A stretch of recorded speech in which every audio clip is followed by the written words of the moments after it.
Coming up on One Detroit, virtual summer camp at Interlaken with the DSO's help, plus floral installations with a message of social justice. Also ahead, the surprise box office drive-in hit from Michigan filmmakers and wearable art with global inspiration.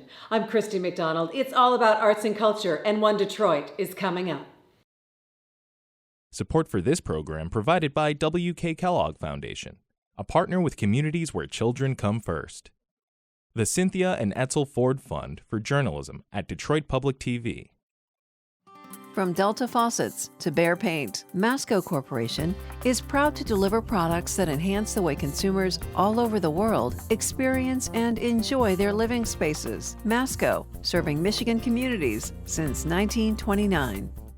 The DTE Foundation is a proud sponsor of Detroit Public TV, among the state's largest foundations committed to Michigan-focused giving. We support organizations that are doing exceptional work in our state. Visit dtefoundation.com to learn more. Business Leaders for Michigan, dedicated to making Michigan a top 10 state for jobs, personal income, and a healthy economy. Nissan Foundation, and viewers like you.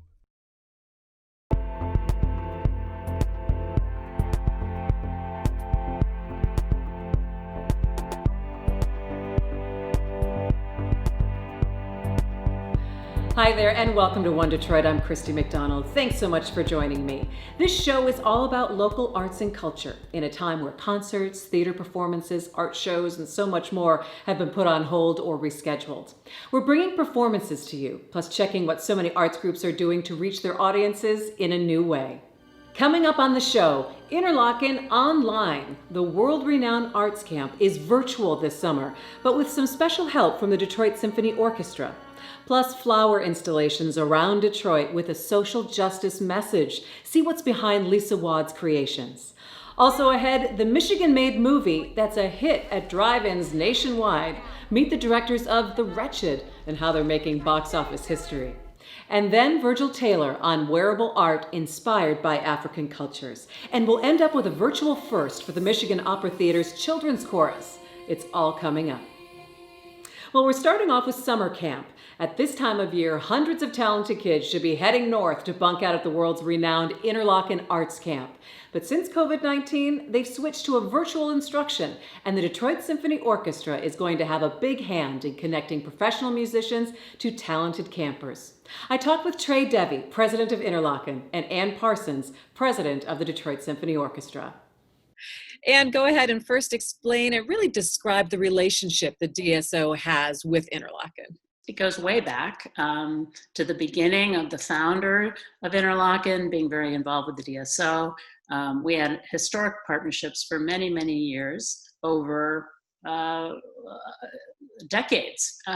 And most recently, since Trey came back to Michigan and has been leading Interlochen, last year we had a complete refresh and renew of that partnership, which was so exciting for our organization because our orchestra is made up of so many musicians who went to Interlochen as students, and they have incredible loyalty for one of the great music centers in the world today for young people. It's a true camp experience. They're up north, they're living in cabins, they're engaging with kids that have the same level of passion and commitment towards their art, whether it's musical theater and whether they're in an orchestra or they play a band instrument. It's going to be different this summer, Trey.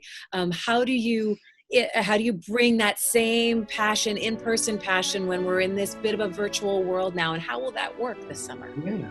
As we thought about what was happening this summer and what we would lose with the cancellation of camp, one is there was a stubborn determination on our part to make sure that we were fulfilling our mission. And that's really where the idea of Interlochen Online really came from, is how can we serve kids right now, especially when many of the summer opportunities have been ripped away from them in unfortunately too many cases. So the spirit of Interlochen is world-class faculty working with really motivated, aspiring young artists, a structured curriculum, and a sense of community. Now, that community has normally been in the beautiful northern woods of Michigan.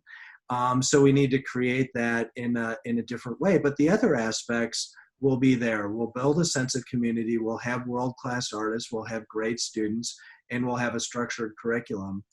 And when we were going through this moment of pivot, I was on the phone with Anne, and she just jumped right in and said, not exactly sure what this is going to look like, but we're gonna help. And our musicians are so committed to education, so they're going to find a way to help and participate. What we've done is we're taking this curriculum, and the DSO musicians in particular will basically be working with our intermediate and high school students to give them a sense of, what is it like to be a professional musician? The other thing that they will do is they're going to record chamber music, the individual parts, so that our students have something to, model on, just as they're people we all look up in our own professions. How do they do that? That our students will be able to, pick up the tricks of the trade from these amazing musicians. And lastly, they'll do recitals and things of that sort with our faculty to, just show how it's done in a real life performance situation. Can kids still audition, apply? What do people need to know? It's closing pretty quickly, and we've got actually over 1,300 kids that have signed up for the program, which is well beyond our wildest expectations, actually. So, yep, students can still apply, and we'll get them in to the extent possible. We've waived all the application fees, and we want to just make sure that this is accessible as possible.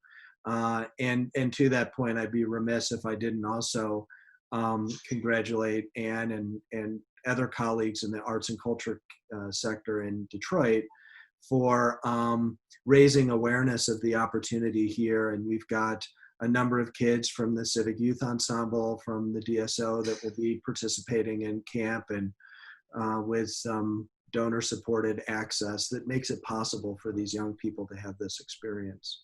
Trey came in and really doubled down on his interest in having kids from urban environments really all over the country understand that they too could go to Interlaken. And, it's a vision, it's a dream that some of these kids do not wake up having. And he's really used his relationships, and he has so many across the country to create these opportunities for kids in Detroit. So it's a big part of the vision and mission of Interlaken to serve all young people. Have you gotten any further in planning about what concerts might look like, what the DSO might be looking like in the next couple of months? What we will be doing and announcing in the next couple of weeks are new initiatives that are tailored to the restrictions of social distancing for our musicians as well as for the public. Outdoor spaces will be taken advantage of. And then in the fall, we're working with the state and the city and the musicians, of course, to figure out what we can do indoors. And we are guaranteeing a season. And just like Trey's guaranteed mission, we believe that everything, nothing stops the music. Nothing will keep the music from playing. That's our tagline. And so it'll just be a little different, and it will be creative. And we will be ready to go back to full orchestra as soon as we are allowed. Flowers can bring joy in our front yards, in parks, and intricate floral design is a special kind of art. I caught up with Lisa Waud, who is a botanical artist in Detroit, and she's creating floral installations with messages of social justice around the city this month, and it's all to help out Michigan flower farmers that have been hurt during COVID-19. Explain to people what a botanical artist does. Well, I do large-scale installations with plants and flowers. That's the easy way to say it. How did you get started doing that? I grew up in northern Michigan, and so I always had that connection with nature. And I studied horticulture, landscaping. I've been a professional gardener or a florist my whole career, and recently just took the step to produce large-scale installations full-time. So you've been able to do installations for music videos. You even decorated the set for Jimmy Fallon. Explain, how you were able to get in through all those avenues and create art, really, with the beautiful things that we see outside.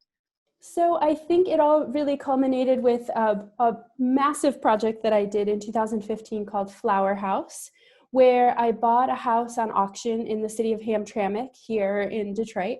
And with the help of about 30 other florists and I think it was 106 volunteers, we filled the interior of the house with flowers. So every room was just crawling and dripping and growing, overflowing with flowers and plants. And I think that really caught the attention of a lot of people worldwide. So we think of everything that's been impacted during COVID-19. What has the impact been across the industry?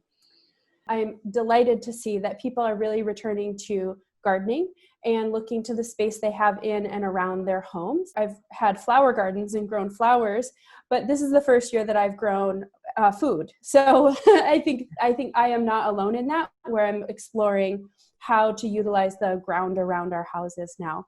So I think that's really exciting. But I did see a need with local flower farmers that usually in June, having been a florist for a decade, every single Saturday you have 1 or 2 or 10 weddings. And I really could see that the flower farmers had all these beautiful flowers with nowhere to sell them. So I thought, gosh, I wish I still had an event, a wedding every weekend. And I was like, well, let's create one. So I came up with this idea so I could still support the flower farmers. So tell us about Big Flower Friend. What is it? Mm-hmm. So Big Flower Friend is a series of installations throughout the month of June and into the first week of July. Every Thursday, I do an installation somewhere in the city of Detroit. I am working with the editors of a guidebook called Belle Isle to 8 Mile. And we are choosing really interesting locations in the city for me to go and do an installation that is a reflection on that location. So what have some of the places been, and what can you tell people how to find it and look for it and follow it? The first installation that I did was at a former home of Marvin Gaye's, and it was over on Outer Drive. And I did an installation that the shape was twofold. It was kind of this arch and had a gold vase with some really beautiful red anemones coming out of it. I had read in the guidebook that in this home, this was where What's Going On was conceived. And I heard that it was in classic 60s, 70s, sunken living room on a gold piano. So I kind of gave a little nod to that with the shape, as well as the shape we've heard of flattening the curve of Corona, staying home and being safe. So it was a little double dip with the shape there. Mm-hmm. And another, the last week's location was at the Burwood Wall in Alfonso Wells Memorial Park over in the 8 Mile, Wyoming neighborhood. And this is a really moving location. This is a wall that was built in 1941 as a physical a barrier between black and white neighborhoods during redlining. And it still exists. We can go and see it and learn from the neighbors there. And so I started thinking of this project as a way I hook people with the flowers, but then I educate them when they're there. So if people want to continue to follow it, where are you putting out the information? Where can they see it? It's on social media? You can find it at Instagram, which is Lisa Waud, Botanical Artist. And then for those of our viewers who aren't on social media, I do keep my website updated. So it's lisawaud.com, and there's a button for Big Flower Friend there. Find out where Lisa's next installation will be. Just head to our website at onedetroitpbs.org.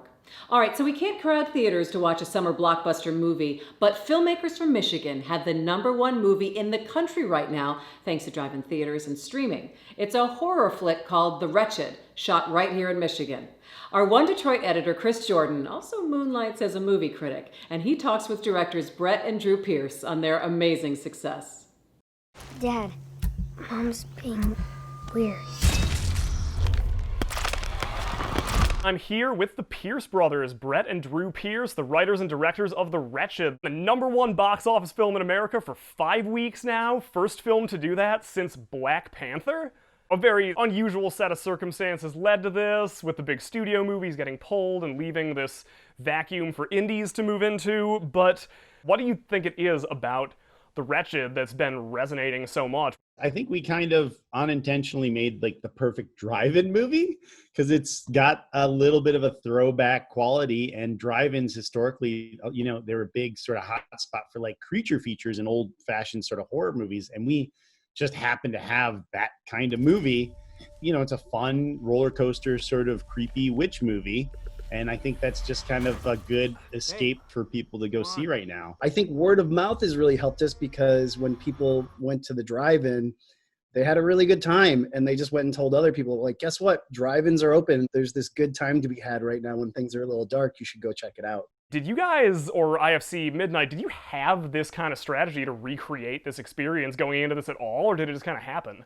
The initial plan was we would come out on video on demand, VOD, and like 10 or 12 theaters across the US on May 1st.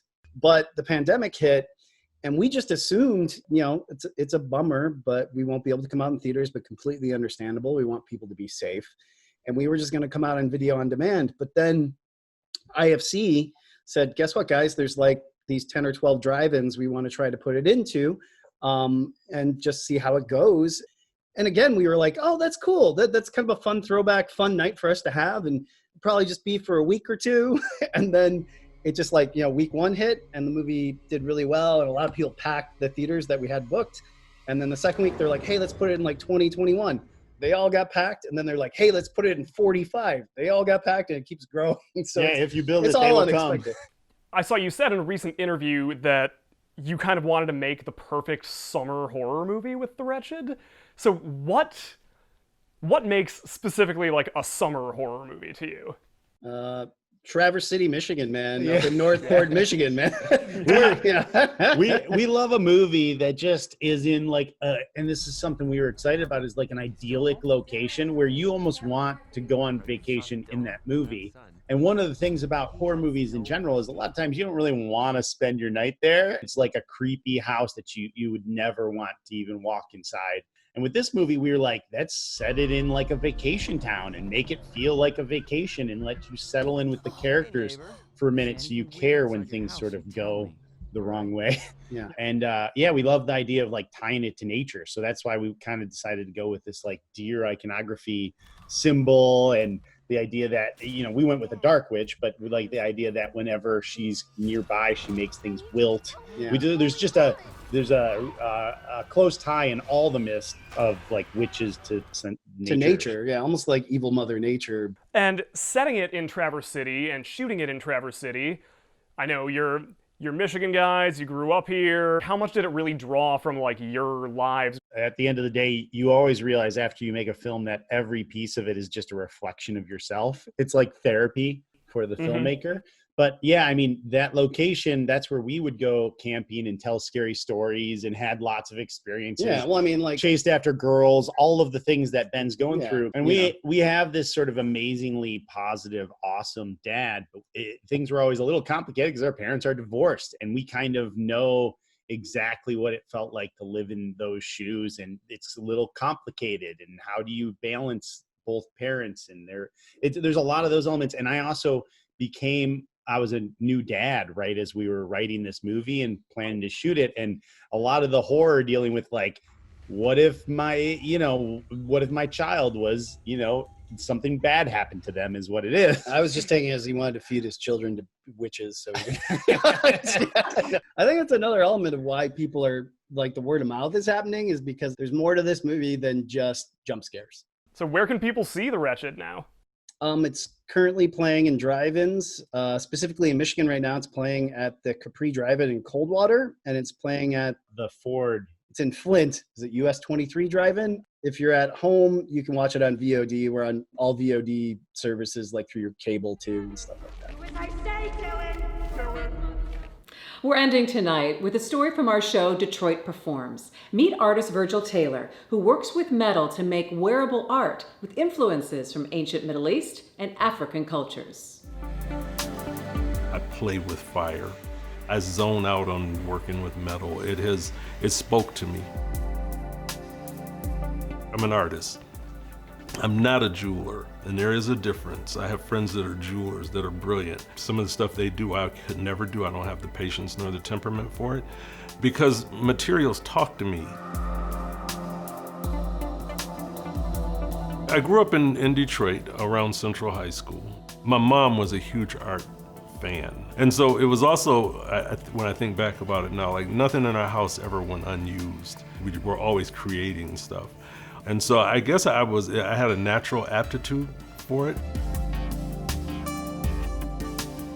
I've had a very interesting life, but I wasn't doing my craft all the time. I'd come back to it, I'd do it. And then this particular facility, Birmingham Bloomfield Art Center, I was in my 30s when I discovered this place. And so this place started getting me back into it.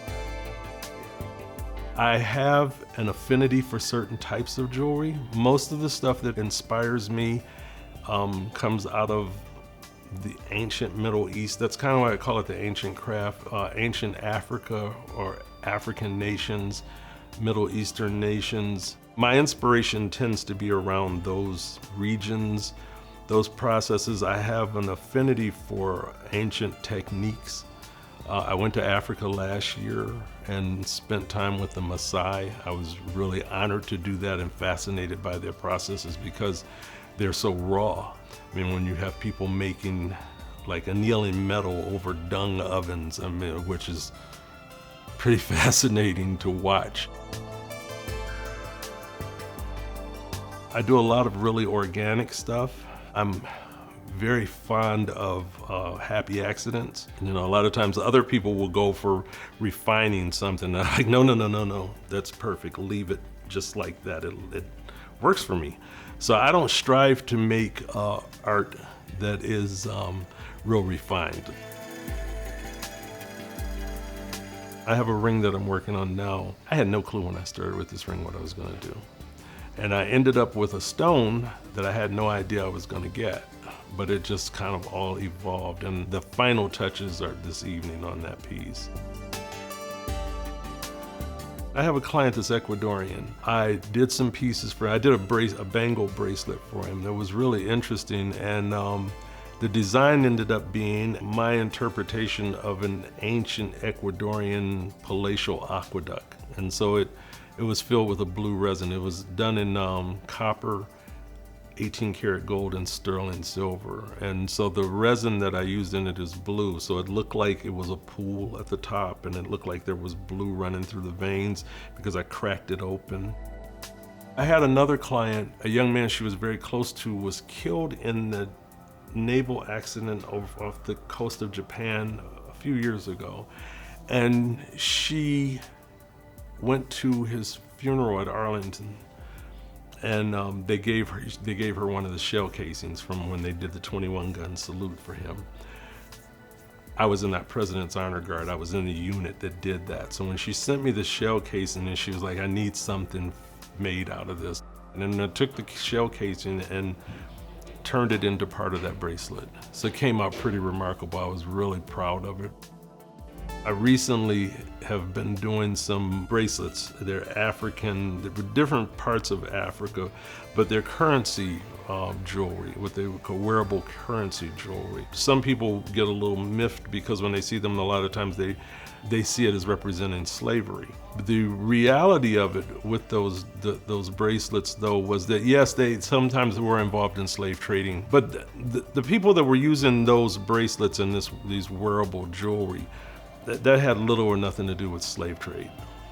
That was a method of people, currency, wearing it because they didn't have pockets and things, and so they would wear these things, and sometimes it would be a display of wealth. People would barter with them. So it would be the equivalent of us wearing dollar bills or $100 bills on our wrists.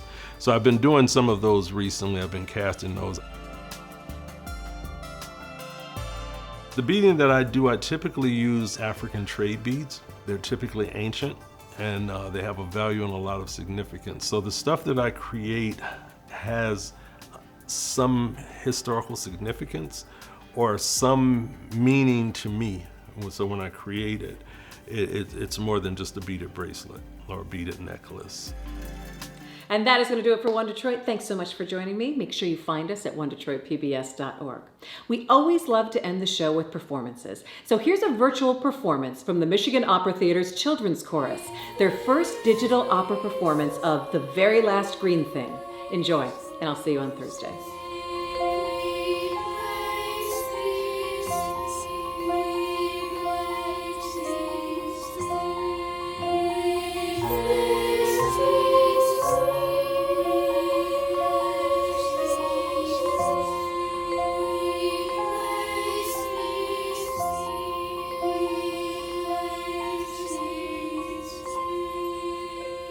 You can find more at onedetroitpbs.org or subscribe to our social media channels and sign up for our One Detroit newsletter. Support for this program provided by W.K. Kellogg Foundation, a partner with communities where children come first. The Cynthia and Etzel Ford Fund for Journalism at Detroit Public TV. From Delta Faucets to Behr Paint, Masco Corporation is proud to deliver products that enhance the way consumers all over the world experience and enjoy their living spaces. Masco, serving Michigan communities since 1929. The DTE Foundation is a proud sponsor of Detroit Public TV, among the state's largest foundations committed to Michigan-focused giving. We support organizations that are doing exceptional work in our state. Visit dtefoundation.com to learn more. Business Leaders for Michigan, dedicated to making Michigan a top 10 state for jobs, personal income, and a healthy economy. Nissan Foundation, and viewers like you.